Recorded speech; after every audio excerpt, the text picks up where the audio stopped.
आपण पाहत आहात कराड टुडे न्यूज।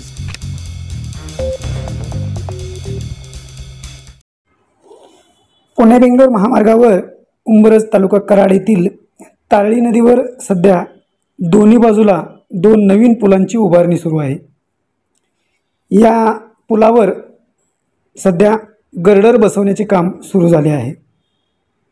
सध्या जुन्या पुलाशेजारी नवीन पूल उभारला जात असून पिलरवर गर्डर बसवण्यास गेल्या 4 दिवसापासून सुरू आहे।